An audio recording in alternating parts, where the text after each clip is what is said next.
As someone who's been admiring your career for many years, this is you. a really cool new moment for you. How are you feeling? Just, it's dizzying. It's unbelievable. It's so unexpected. There's a part of me that's like, now?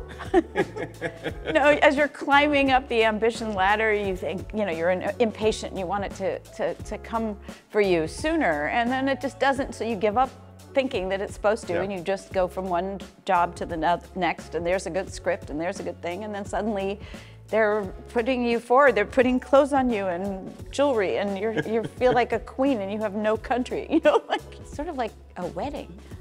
You don't know who you're marrying, but it feels, yeah. Some guy named Tony. Yeah, some guy named Tony. If he'll have me, if he doesn't like rush me at the altar. You did Prayer for the French Republic off-Broadway first, and I know that a lot of people said to you, this should go to Broadway, but I'm sure you've heard that many times over your career about endless shows, right? Yeah, a lot of things. And then every now and then you're like, this one?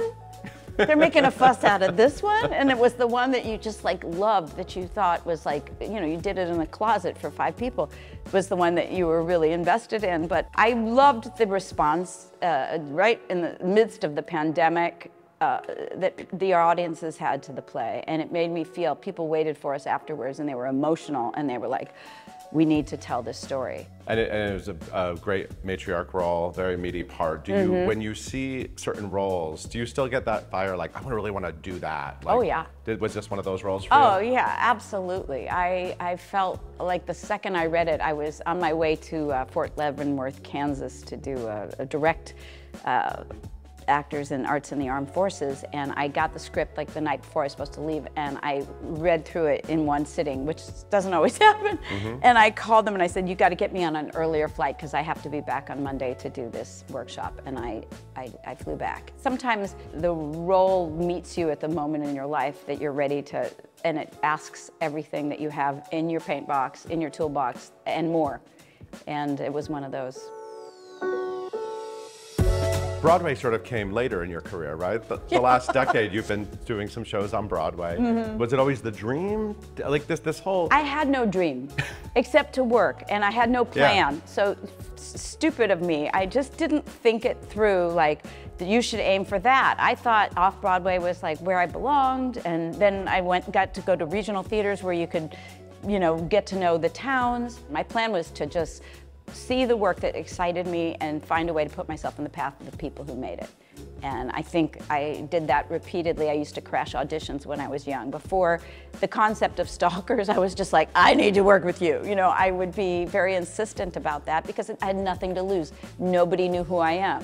At this point, I still feel like nobody knows who I am. I can invent myself over and over again because I'm not, you know, I don't have a huge, or even marginal film or television presence, which I think is an advantage for me in the theater because I get to be new every time. You also were the first young bride to tell everyone your colors were blush and bashful. Oh, God. Right? I mean, you originally had the role of Shelby in Steel Magnolia. That's all the Shelbys in the world. I mean, right now there's probably, you know, dozens of actresses learning those lines right now. That play is produced all the time. Yeah, that was an amazing moment because I was actually in real life planning my own wedding at the time. So I was playing somebody planning who had probably an unconscious amount of anxiety about it. So it was a perfect part at that time. And it was a big sort of career-changing moment. All the movie stars, the old movie stars, heard there were older roles. So, you know, Betty Davis kicked the boys out of the box office so she could smoke in there during intermission. She's like, get out, boys, this is the smoking room. Lucille Ball came, and that gravelly voice, and kind of hugged you and said, oh, damn it, you made me cry. You know, and Elizabeth Taylor, and I remember like Rex Harrison, like there was like Audrey Meadows, like we met all these people and everything was a photo op. That was my first shot. And then from that, you go to like doing some gritty, you know, Lancashire, England drama. And all of that goes away. I've learned that you don't expect the continuum of this amount of attention. It's just, it is what it is in the moment. It may go away. You're still gonna get to tell stories, hopefully.